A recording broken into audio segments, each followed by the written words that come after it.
I've got lushness overload.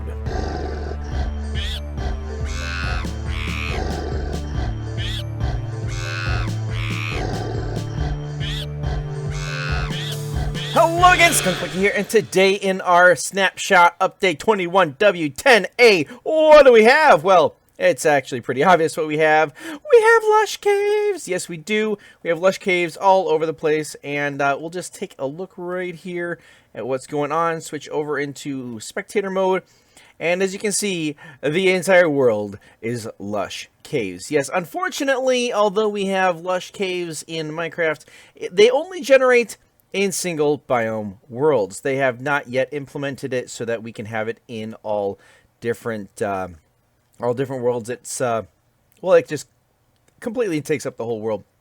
One thing I wanted to mention is, okay, now that's just weird. Minecraft, you be crazy.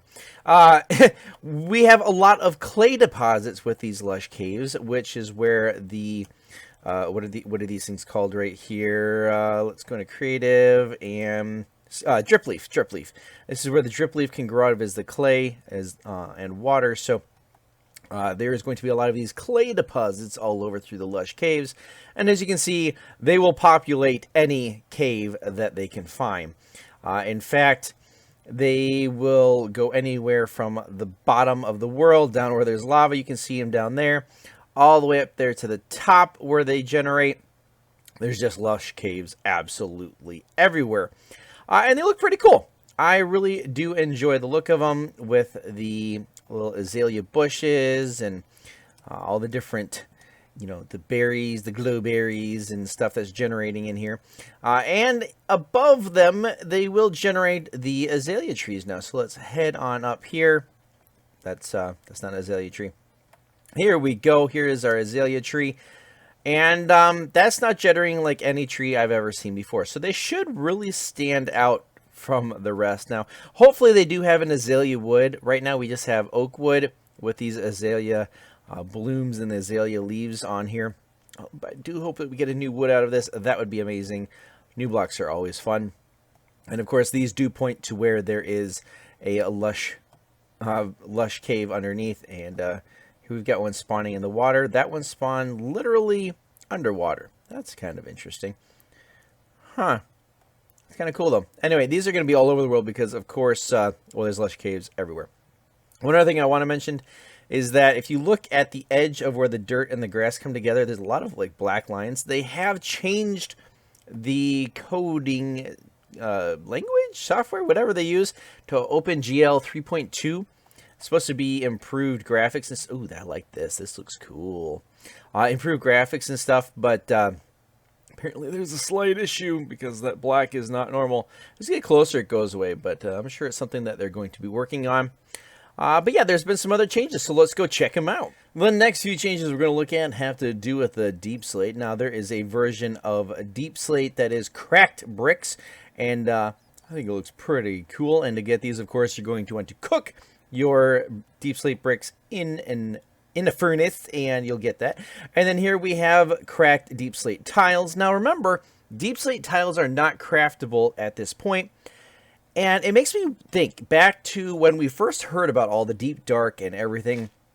There was a little area that was kind of hidden in the deep dark where the warden was guarding it, and it was kind of like this little base down there. And I'm wondering if these Deep Slate tiles might be a part of that you can mine them.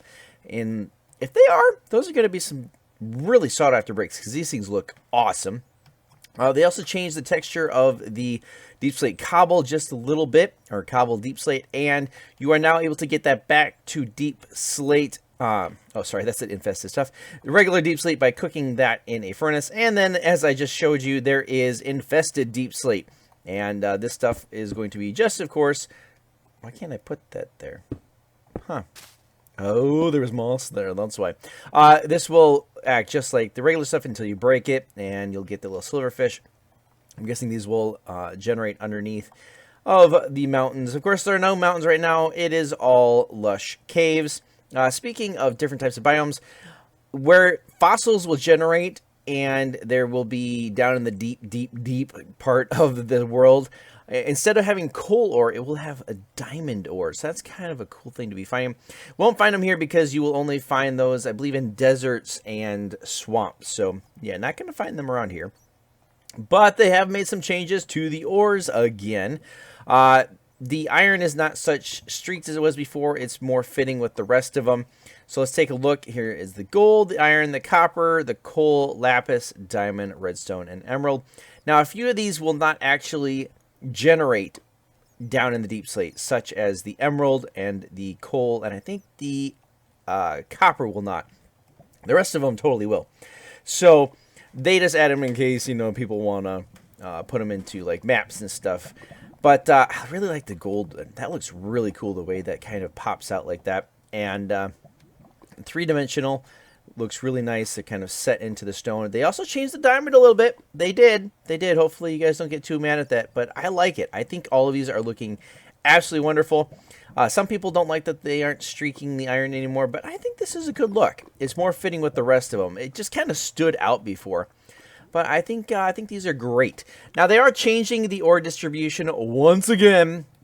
The emeralds will spawn even more up in the mountains. The iron actually is going to spawn less down at the ground level. Coal as well. You know, in general, the gold and the redstone and the copper are just going to generate less. The diamonds are way less, and you're going to have to go all the way down the deep dark if you want a good chance of finding them. And then they also reduce the air exposure for the coal ore. What that means is as you're walking along, a lot of times you'll find coal ore that's generating up on top of mountains and stuff. You're not going to find that quite as much. So that's going to be a little bit of an issue, but hopefully not too bad. Not too bad.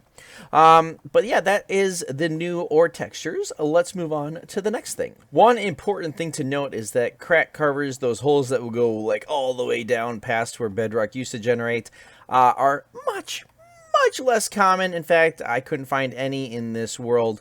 And then the last thing I want to show you is, well, it's interesting right here. Look at this. There is a new size cap to giant slimes. 128! It's huge! And really fast, too. That thing can jump a mile, and it's gone.